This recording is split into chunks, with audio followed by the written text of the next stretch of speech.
Hi, this is Yvon Prehn, and I'm going to show you how I put together teaching videos for my Sunday school class. I use the same process that I do when I am putting together teaching videos for effective church communications. And so whether you use them in a teaching setting, a Sunday school setting, any kind of instructional setting, the same process I think you'll find very useful. First of all, the process and the programs. I will have a handout that goes with this that will give the websites for these programs, but I start out by creating my lesson in PowerPoint. I find that PowerPoint is an excellent way, even if I'm going to be doing a lot of demonstration, to outline the points that I'm going through. Of course, for Sunday school, for teaching things step by step, including verses, it's excellent. After I create it, then I animate the PowerPoint lesson. I'll be showing you how to do this. If you're not familiar with this, this is what allows you to bring things up point by point. I find this works out really well not only in recording the classes, but in doing the live teaching. Next, I record them using the program Camtasia. This is a wonderful program. It's a little bit expensive. It's around $300, but if you're going to be doing a lot of teaching, it is fantastic. It is a screen capture program. Right now, I'm using it to actually record this lesson. It makes a video by combining what you have to say, what you're doing on screen. Everything is in one file that you can then edit and make a video from. Fantastic program. After I record it, I edit and produce it. Then I load up, after it's produced, you get an MP4 file. I load that up on YouTube. I get the code and put it on my website.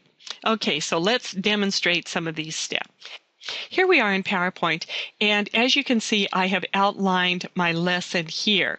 I have all of the different points that I want to cover on why we're using a study guide to study the book of Colossians, and I want to send this to people ahead of time. They received the lesson last week, but I want to email this out to the class to remind them to be filling things out and to have that ready for our teaching and discussion next week. So I've put together the lesson. Now, the next thing that I do is I animate it. So let me go back to the start, and I'll go to this first slide. Now, to animate it, what you do, see up here, you go to where it says Animations, and then what you actually can do, the easiest way to do it is you just click your whole text box, click Animations, and then click Appear.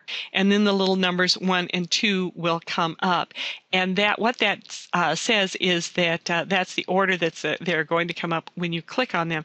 Now, if you want to test what's going to happen, you can go down to this little tiny thing down here and click Slideshow. And this shows you what happens when it first comes up. You do one click, that comes up, and then you do the next click, that comes up. And you can see how going through this way, you can have something come up, you can talk about it, but then you don't have the distractions of everything being on the screen. It's very easy to quickly go through your other slides and do the same thing. Now, if though you have subpoints, you can't do that because it will just use all of them as it'll just be 1 and 2. So what you have to do on this is you highlight the first one, and then you highlight the second one. You just have to do them one by one on this. Now, there's lots of fancy things that you can do, but for most of my, well, actually all of my teaching, I don't do anything fancy. I just want it to appear when I click my mouse. You don't want the bells and whistles that you're going through to be a distraction from your content. I will then go through the study. You won't have to watch me do it, and do the animations for the rest of it. Okay, after all of the animations are done, now I'm going to go into Camtasia to record my teaching. Now, here I have Camtasia Studio. As I said, I'm not going to be showing you how to use the whole program. You will have to spend some time learning that. So I open up the program, and then I tell it I want to record the screen. If I were just starting from scratch, it would have a countdown time, and then what you want to do is you want to click Slideshow. Once Camtasia is running, everything that you do will be recorded into one file. So we just start in here. Hi, this is your teacher, Yvon Prehn, and we're going to talk about why use a study guide in our current study on Colossians, that it's all about Jesus. Well, our purpose for using a study guide is Paul's passionate goal in life was to help believers in Jesus become more mature disciples of Jesus. He said in Colossians 1:28 and 29, we warn everyone we meet and we teach everyone we can all that we know about him so that if possible, we may bring every man up to his full maturity in Christ. This is what I'm working at all the time with all the strength that God gives me.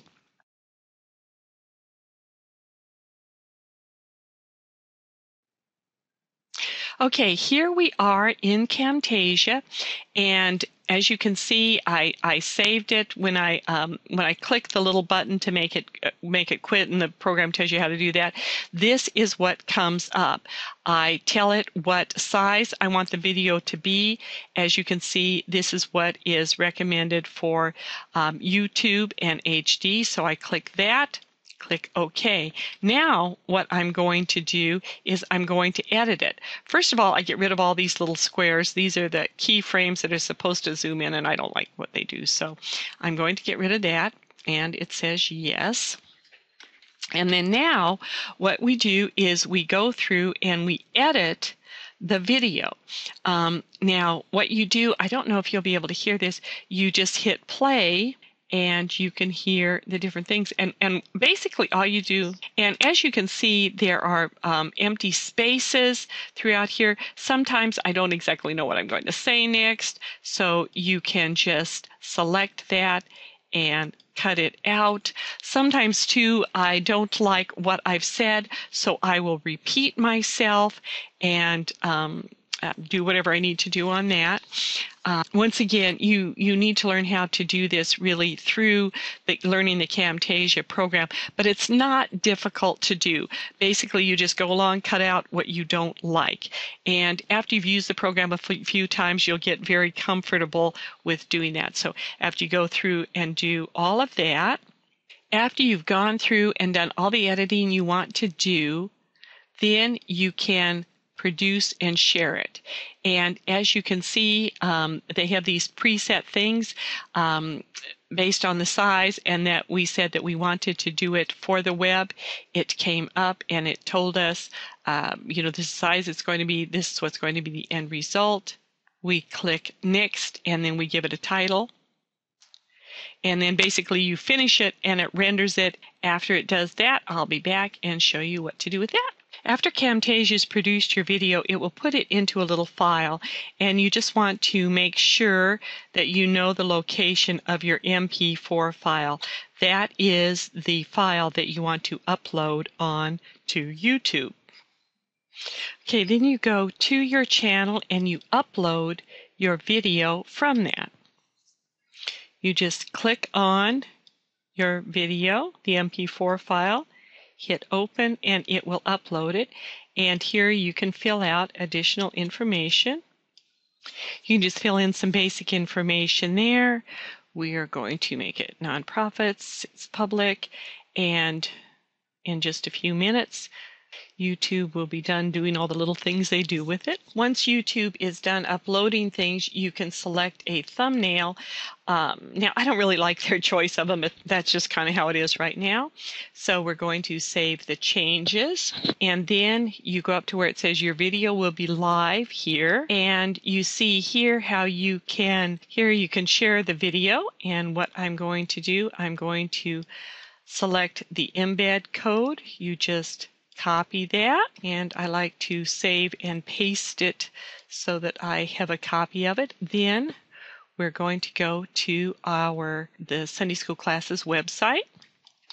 We go to the dashboard on our website. This is a WordPress website. Again, this isn't a lesson on how to use WordPress, but you go there and then you go to the text tab, and we just paste in our code from YouTube, hit either publish or update depending upon where we're at, and then we're going to view the post, and there it is.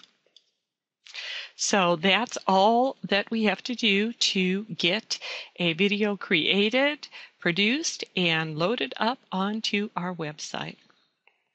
I realize I went through lots of steps and it really wasn't terribly easy to do this, but I hope this gave you a good overview of how I create teaching videos.